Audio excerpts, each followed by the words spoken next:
আসসালামু আলাইকুম সুপ্রিয় বন্ধুরা, আপনাকে অল গ্রামার ইউনিভার্সিটির পক্ষ থেকে দেখুন পরীক্ষায় এসেছে সমন্বিত 9 ব্যাংক সহ অন্যান্য মন্ত্রণালয়। তার মানে এই প্রশ্নটা অনেক মন্ত্রণালয় এসেছে। দেখুন বলা হয়েছে দ্বি স্বরধ্বনি যুক্ত শব্দ কোনটি। এখানে প্রশ্নের ভিতর দেখুন 4টি এমসিকিউ দেওয়া আছে, এর ভিতর কোনটা এই দ্বি স্বরধ্বনি যুক্ত এইটা বোঝার আগে আপনি একটু দেখুন দ্বি স্বরধ্বনি কি। দেখুন এখানে সংজ্ঞাতে বলা হয়েছে যে স্বরধ্বনির উচ্চারণ করলে একটি স্বরধ্বনি থেকে আরেকটিতে গমন করে তাকে দ্বি স্বরধ্বনি বলে। তার মানে একটা থেকে আরেকটি আসবে, তার মানে দুইটা থাকবে। তাহলে দেখুন এখানে ব্যাখ্যা করা হয়েছে অর্থাৎ এক অক্ষরের দুইটি স্বরধ্বনি মিলনই হলো দ্বি স্বরধ্বনি। তাহলে এখানে ব্যাখ্যাটা করা হয়েছে দেখুন। তাহলে বন্ধুরা এই প্রশ্নের সঠিক উত্তর জানার আগে আপনি দেখুন বাংলা ভাষায় দ্বি স্বরধ্বনি কয়টি আছে। দেখুন এখানে উত্তরে লেখা আছে, উত্তরে বলা হয়েছে বাংলা ভাষায় দুইটি দ্বি স্বরধ্বনি পাওয়া যায়। সেগুলো হলো কি, একটা হচ্ছে ওই, এখানে ওই কেন বিস্তারিত আমি বলছি, আরেকটা হচ্ছে ওটা কেন বিস্তারিত বলছে। তাহলে এইটা জানার আগে আপনি এই এক অনন্য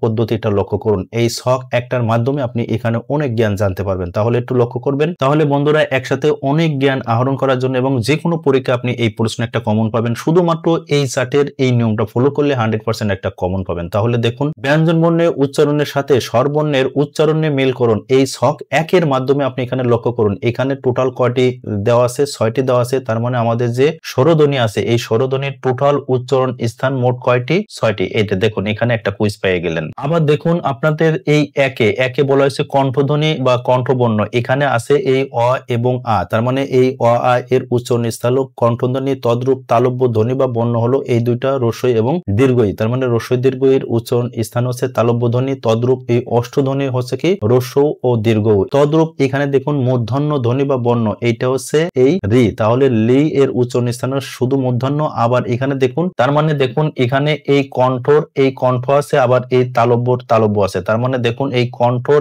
এই অ, আবার এই তালব্যর এই রস্বই। তার মানে এই যে এখানে যে ওই দেখছেন, এই ওই মানে হচ্ছে যে এখানে দেখুন এই অ এবং রস্বই। তাহলে এইটা সঠিক উচ্চারণ হচ্ছে ওই। তার মানে এই কণ্ঠর অ আসছে এবং এই রস্বই এই তালব্যের রস্বই আছে। তাহলে এইটা একসাথে কয়টা উচ্চারণ হচ্ছে, একটা হলো কণ্ঠ আর একটা হচ্ছে তালব্য। এই কারণে মূলত বলা হয়েছে আপনার এই প্রশ্ন বলা হয়েছে দ্বি স্বর ধ্বনিযুক্ত শব্দ আছে। এই যে এইটা আছে, এইটার মধ্যে কি আছে, কয়টি বর্ণ এর ভিতর আছে, একসাথে দুইটি বর্ণ আছে। সেই ব্যাখ্যাটার জন্য আপনাকে এই সুন্দর তালিকা প্রদান করা হয়েছে। তদ্রূপ আবার দেখেন এখানে কণ্ঠ এবং এই অষ্ট আছে। তার মানে এই কণ্ঠর এই অ আছে, তার মানে এই ওই এর ভিতরে এই অ আছে। তদ্রূপ এখানে দেখুন এখানে লেখা আছে অষ্ট, তার মানে এই যে অষ্টধ্বনি কি আছে, এই রস্যও আছে। তার মানে এর ভিতরে এই রস্য আছে। তাহলে এইটার সঠিক উচ্চারণ হচ্ছে ও, আর এইটির সঠিক উচ্চারণ হচ্ছে ওই। তাহলে এই ওই এবং ও এইটা দুইটা স্বরধ্বনি আছে, এটা স্পষ্ট বুঝতে পারছেন। এই কণ্ঠ তালব্য মিলে হয়েছে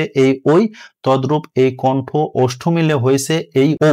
তাহলে অবশ্যই এর ভিতর কি আছে, এই যে আপনার দ্বি স্বর ধ্বনিযুক্ত বা যৌগিক স্বরধ্বনি। আশা করি এটা ইজি ভাবে বুঝতে পারছেন। তাহলে বন্ধুরা এই স্বরবর্ণের এই 11টি বর্ণের উচ্চারণের সাথে আপনি এই ব্যঞ্জন বর্ণের এই ক বর্গের উচ্চারণটা মনে রাখলে ইজি হবে। তাহলে দেখুন এই ক বর্গে আছে এই 5টি বর্ণ, এই ক বর্গের প্রথম বর্ণ আছে ক, এই ক দিয়ে নামকরণ হয়েছে ক বর্গ, আর এইটা অনুসারে নাম হয়েছে কি আপনার কণ্ঠধ্বনি। তা যখন কণ্ঠধ্বনি বলা হবে কণ্ঠধ্বনির ভিতর আপনার এই 5টা হবে এবং বর্গ হবে এই ক বর্গের ভিতর, আর যখন কণ্ঠধ্বনির ভিতর স্বরবর্ণ বলা হবে তখন এই দুটা হবে। তাহলে আপনারা এই অনুপাতে সবগুলো করবেন। তদ্রূপ এই চ বর্গ মানে এই এখানে যে 5টি বর্ণ আছে এর প্রথম বর্ণ হচ্ছে চ, এই চ অনুসারে চ বর্গ হয়েছে। আর এই চ বর্গের আরেকটা হলো নাম হচ্ছে তালব্য ধ্বনি, আর এইটাকে স্বরবর্ণে বলা হয় তালব্য ধ্বনি। তদ্রূপ ব্যঞ্জন বর্ণে এই তালব্য ধ্বনি আপনার এই 5টা। তদ্রূপ এই প বর্গ, এই প বর্গ আছে এই 5টি, তার মানে এই প অনুসারে এই প বর্গ নাম করা হয়েছে।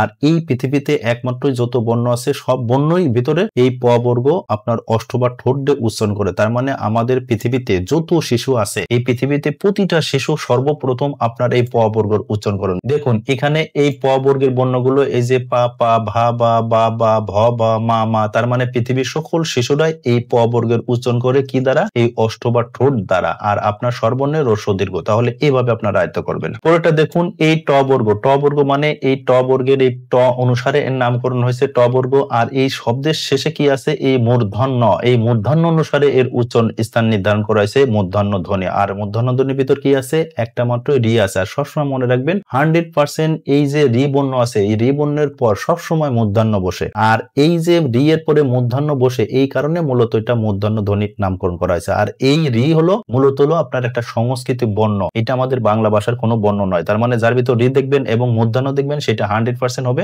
আপনার সংস্কৃত বর্ণর শব্দ হবে। এটা সবসময় আপনারা মনে রাখবেন। তাহলে দেখুন আপনি একসাথে সংস্কৃতি বর্ণ বা শব্দ চেনার একটা সহজ কৌশল জানেন। তার মানে যে শব্দের ভিতর আপনার এই রি থাকবে এবং মূর্ধন্য থাকবে, সেটা 100% সংস্কৃতি। দেখুন এই সংস্কৃতির শেষে কি আছে, এই যে কয় রি কার আছে, এই রি কার মানে হচ্ছে, আপনারা তো জানেন এই রি কার মানে কি, রি কার মানে 100% এই রি, তার মানে এটা 100% সংস্কৃত শব্দ। তাহলে সুপ্রিয় বন্ধুরা, আপনারা লক্ষ্য করছেন এই একটা মাত্র প্রশ্ন, মানে দ্বি স্বরধ্বনি যুক্ত শব্দ, এই একটা শব্দ দিয়ে আপনি দেখুন একসাথে শত জ্ঞান আপনি অর্জন করছেন এবং যে কোনো একটা পরীক্ষার থেকে কমন পাবেন, সেই প্রত্যাশাটা কি। আর বন্ধুরা অবশ্যই এই একটা বর্ণ নিয়ে যে ব্যাখ্যা করা হয়েছে অল গ্রামার ইউনিভার্সিটির পক্ষ থেকে, আপনার কাছে কেমন রাখছে দয়া করে ভিডিও সম্পর্কে কমেন্ট করুন। আপনাদের কমেন্ট আমরা দেখবো এবং অবশ্যই রিপ্লাই দেবো। সেই প্রত্যাশাটা কি। আর বন্ধু এই জ্ঞানমূলক ভিডিওটা অবশ্যই আপনি শেয়ার করে দেবেন। আপনার শেয়ারের মাধ্যমে যেন আরেকজন জ্ঞান আহরণ করে, সেই প্রত্যাশা আপনাদের কাছে। আর সুপ্রিয় বন্ধুরা, আমাদের এই অল গ্রামার ইউনিভার্সিটি যারা ইউটিউব চ্যানেল থেকে দেখছেন, দয়া করে আমাদের এই চ্যানেলটি সাবস্ক্রাইব এবং অল বাটন প্রেস করে রাখুন। আর যারা ফেসবুক পেজ থেকে দেখছেন, দয়া করে আমাদের এই পেজটি লাইক ফলো শেয়ার করে আমাদের সাথেই থাকুন। আপনার উত্তরোত্তর জ্ঞান সমৃদ্ধ হোক, সেই প্রত্যাশা রাখি। এরকম নিত্য নতুন আপনি জ্ঞান আহরণ করুন, সেই প্রত্যাশা রেখে শেষ করছি। আপনারা সুস্থ ভালো থাকুন। আল্লাহ হাফেজ।